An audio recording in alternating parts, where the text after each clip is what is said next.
ایک سونار کی بیوی جوان تھی، وہ خوبصورت بھی تھی۔ ایک دن وہ سونار جب گھر آیا تو دیکھا کہ اس کی بیوی بیٹی رو رہی ہے۔ وہ کہنے لگا، آپ کو کیا ہوا؟ اس نے کہا کہ یہ بچہ جو 2-3 سال کا تھا اور اسے ہم نے گھر میں بیٹے کی طرح پالا تھا، اب 16-17 سال کا ہو چکا ہے۔ اسے میں نے سبزی لینے بھیجا تھا۔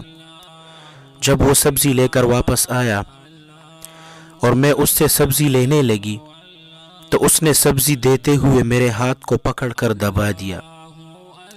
اس وقت میں نے اس کی نگاہوں کو برا محسوس کیا۔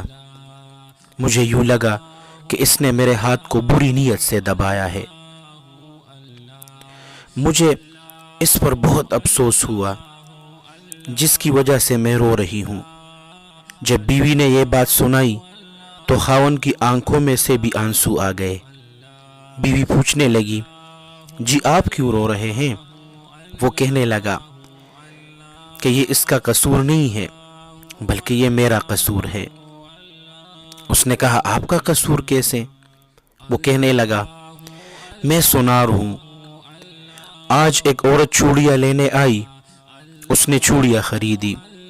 اس نے وہ چوڑیاں خود پہننے کی کوشش کی۔ جب وہ نہ پہن سکی تو وہ مجھے کہنے لگی کہ ذرا یہ چوڑیاں مجھے پہنا دے۔ چنانچہ جب میں اسے پہنانے لگا تو مجھے اس کے ہاتھ خوبصورت اور ملائم لگے۔ میں نے اس کے ہاتھوں کو شہوت سے دبایا۔ اس کے بدلے میرے نوکر نے میری بیوی کے ہاتھوں کو شہوت سے دبا دیا۔